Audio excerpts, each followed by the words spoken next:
आज के इस वीडियो के अंदर हम एक बहुत ही बड़े डाउट को क्लियर करेंगे।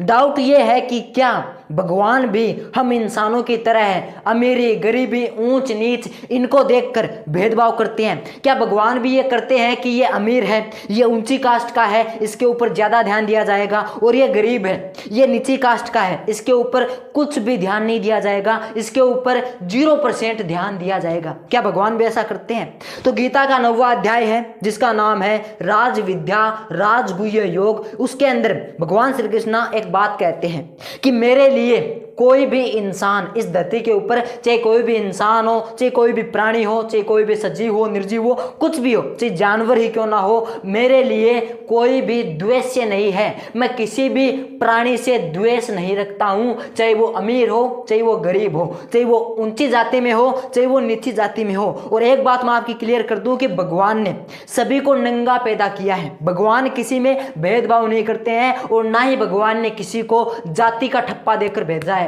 कि तू ऊंचे कास्ट में जाएगा, तू नीची कास्ट में जाएगा, तू अमीरी देखेगा, तू गरीबी देखेगा। ये भगवान नहीं करते हैं। भगवान सभी को नंगा पैदा करते हैं, एक समान पैदा करते हैं। अब वो आगे जो हम इंसानों ने जो ये बना रखा है, हमारा जो सामाजिक दृष्टिकोण कि ये राजपूत है, ये ब्राह्मण है, ये वैश्य है, ये शूद्र है, ये भगवान नहीं करते हैं। और अब रही बात कि भगवान अमीरों को ज्यादा देते हैं, गरीबों को कम देते हैं, गरीबों पर ध्यान नहीं देते हैं, तो भगवान कहते हैं कि चाहे कोई भी व्यक्ति हो वो मेरी पूजा करते हैं।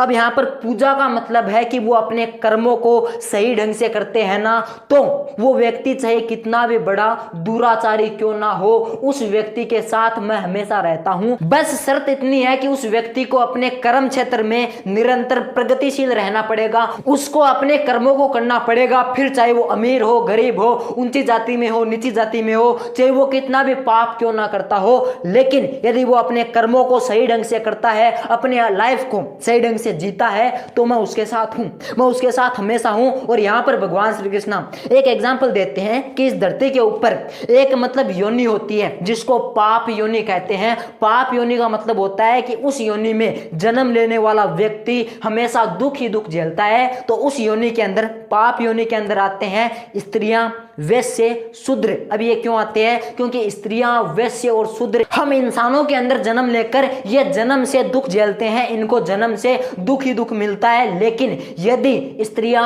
वैश्य और शूद्र भी अपने काम को सही ढंग से करने लग जाए, वो भगवान की पूजा करे, वो भगवान को अपने साथ माने, हमेशा अपने साथ मानकर अपने कार्य क्षेत्र में प्रगतिशील यदि रहे, तो उनके साथ भी भगवान होते हैं। भगवान उनमें भी कोई भी भेदभाव नहीं करते हैं। यदि वो अपने कर्मों को सही ढंग से करते हैं, भगवान को सही ढंग से पूजते हैं, वो सारे जो ये पूरा विश्व है ना, इसके हित के लिए वो अपने काम को करते हैं, तो भगवान उनके साथ हमेशा रहते हैं। तो उम्मीद करता हूं कि आपको यह समझ में आ गया होगा कि भगवान है ना, वो किसी में भी भेदभाव नहीं करते हैं, चाहे कोई भी अमीर हो, चाहे कोई भी गरीब हो, चाहे कोई भी किसी भी कास्ट से बिलोंग क्यों ना करता हो। तो चलिए आज के इस वीडियो के लिए बस इतना ही। मिलेंगे अगले वीडियो के अंदर बहुत जल्द। तब तक के लिए जय श्री कृष्णा, जय हिंद, वंदे मातरम।